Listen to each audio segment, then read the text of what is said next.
Alors bonjour à tous, aujourd'hui nous allons faire un exercice d'application en physique sur tout ce qui est les forces et les mouvements. Et donc aujourd'hui je vais vous présenter la chute d'une bille dans l'huile. Pourquoi je trouve ça intéressant de le traiter? Parce que c'est quelque chose d'assez compliqué. Surtout que c'est un sujet qui est tombé l'année 2022 au bac. Donc je vous montre vite fait lequel c'est celui-ci si vous savez pas lequel je parle. Et on va vite fait le traiter ensemble pour un peu voir... comprendre un peu mieux, je pense. Alors, la première question, on nous dit de dessiner sur le graphique la valeur de la vitesse limite. Moi, je l'ai tracé. Je vous le montre, enfin, je vais pas vous le montrer, mais je vais vous le dire. Attendez, je vais vous le montrer. Je l'ai trouvé à peu près de 1. Vous voyez, ça monte. On peut se dire que ça monte encore un peu. Voilà, je l'ai trouvé de 1. C'est important dans la suite des questions parce que dans le set, on nous demande le choix de cette question. On va commencer tout de suite dans le vif du sujet avec la question 2 qui est assez compliquée. Enfin non, la question 2 en fait ça va, c'est la question 3 où on va prendre du temps. Alors, on va tout de suite aller avec la question 2. Alors, la question 2, c'est énoncer la deuxième loi de Newton. Vous n'êtes pas sans savoir, ou normalement vous devez la connaître par cœur, que la deuxième loi de Newton, c'est la somme des forces qui est égale à m, la masse de l'objet, fois a, qui est donc l'accélération. Donc voilà, la deuxième question a été répondue, c'est super simple, et cette deuxième question va nous servir pour la question 3. Donc j'arrive tout de suite à la question 3 et on va faire un petit truc, c'est qu'en fait on va remplacer ce côté-là, la somme des forces. La somme des forces, qu'est-ce que c'est dans l'exercice? Donc je vais vous le dire, je crois qu'ils le disent. Donc ils disent que cette balle qui tombe dans l'huile est soumise à une force donc, qui s'appelle le poids, donc son propre poids. Ensuite, ils disent qu'elle est aussi poussée par la poussée d'Archimède, qu'on va noter pi, c'est eux qui le disent. Et ils vont aussi nous dire qu'il y a des forces de frottement. Et ils vont nous donner tout, donc c'est F. Ils nous donnent tout. Si vous voulez, je vous montre un peu ce qu'ils nous donnent à ce niveau-là. Ils nous donnent tout. Le poids, pi et la force de frottement. Et vous verrez qu'ils nous donnent même les équations. Qu'est-ce que c'est? Donc il n'y a même pas besoin d'apprendre par cœur. M.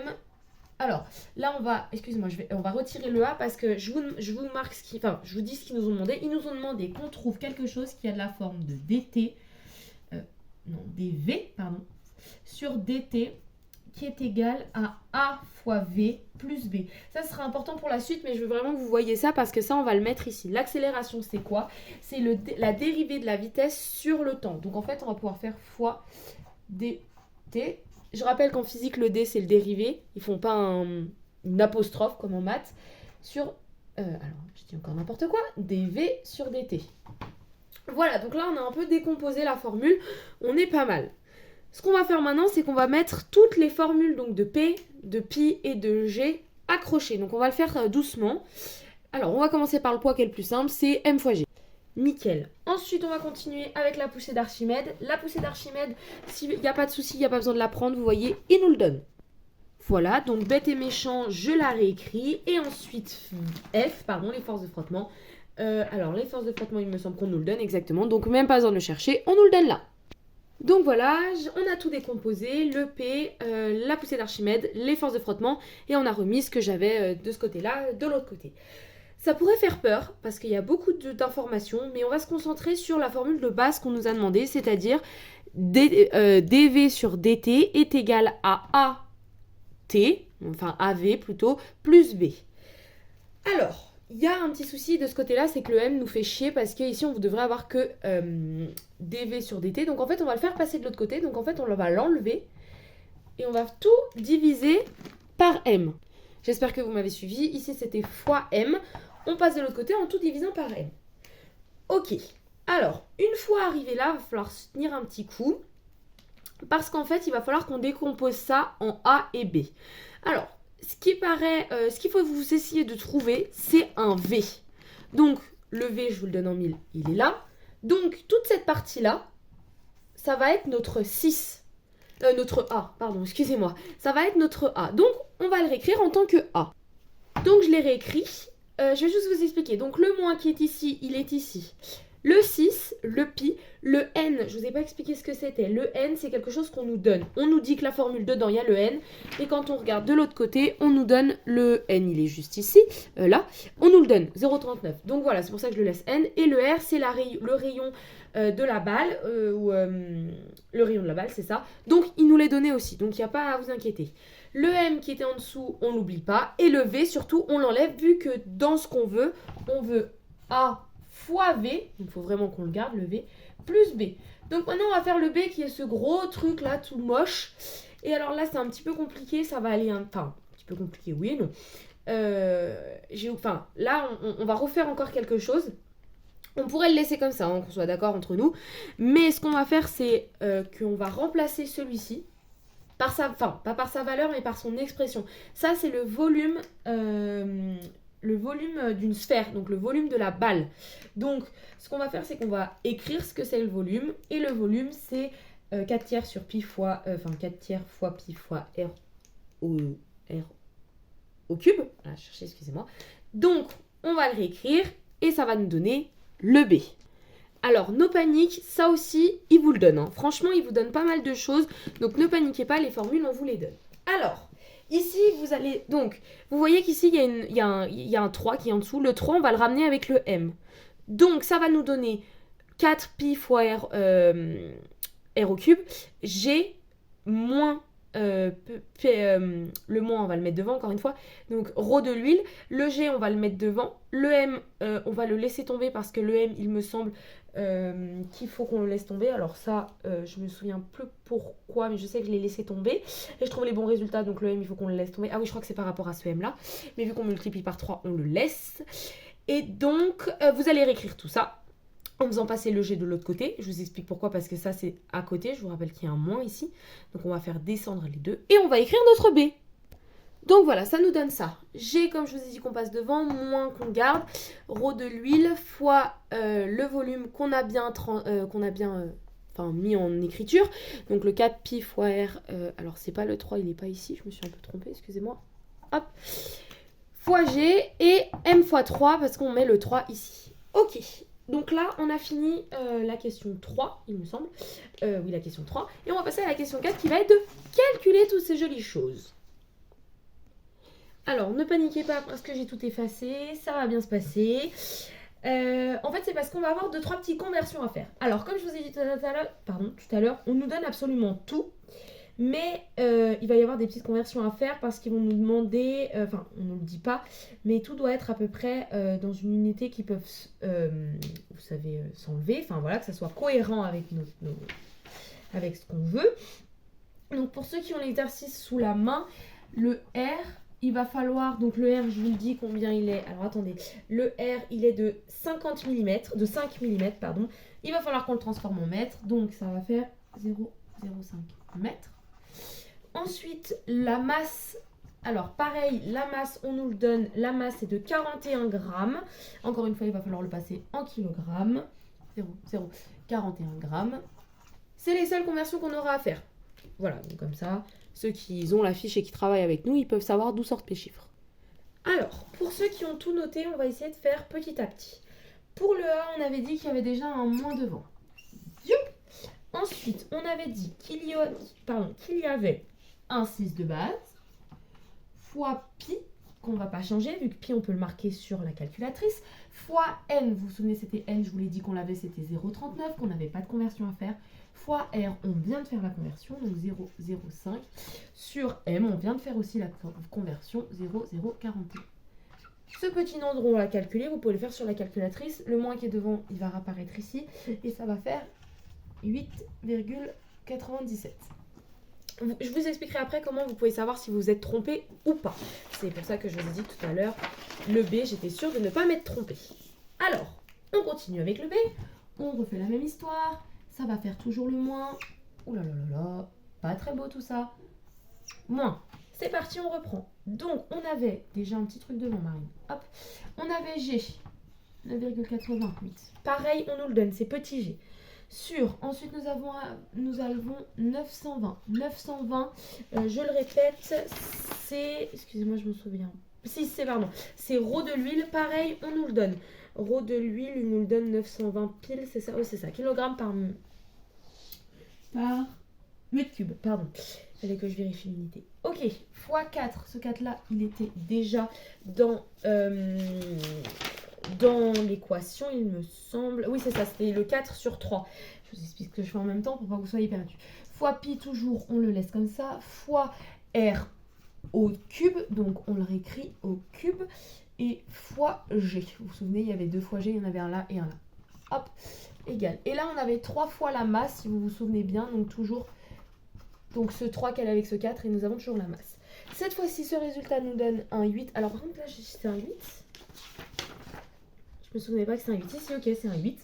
Je me souvenais pas que c'était un 8. Dans ma tête, c'était un 9. Mais bon, chacun sait...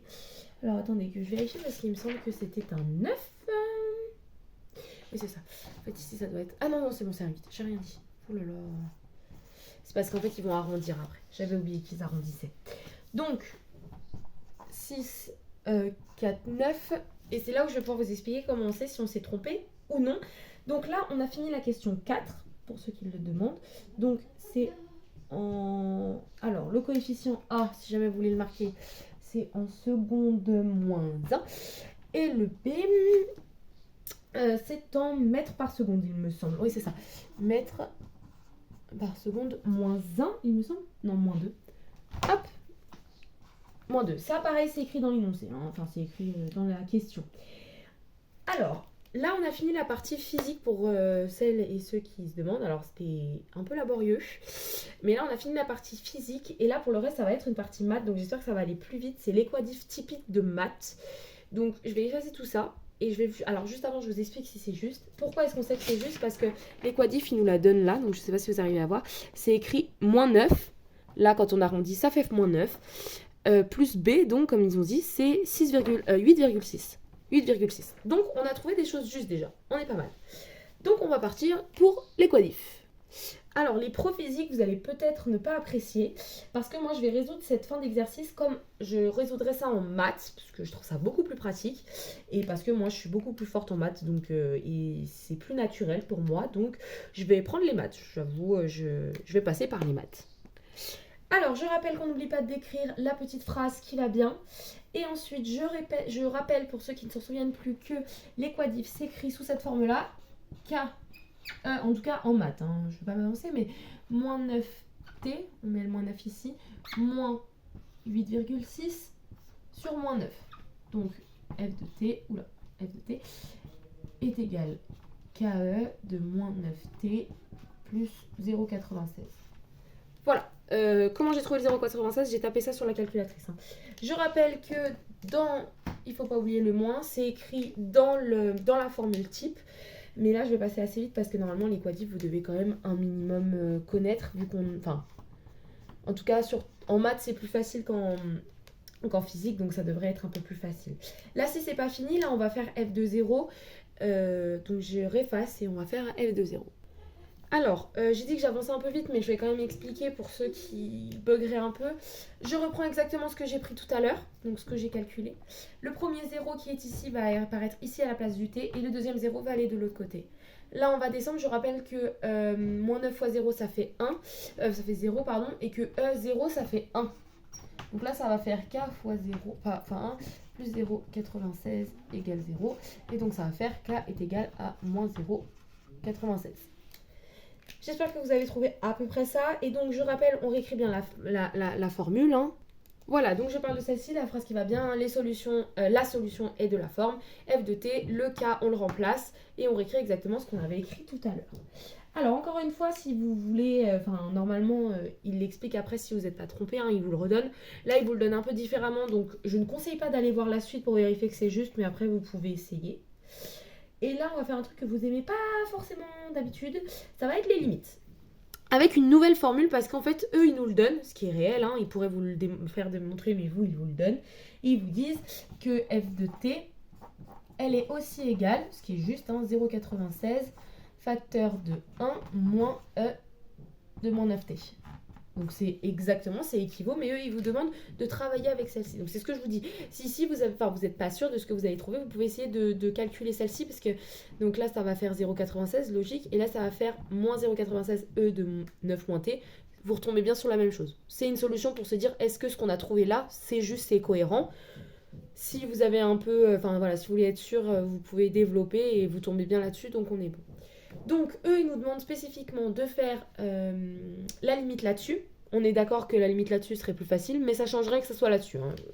Je vous le dis, ça change pas grand-chose. Donc, on va faire la limite.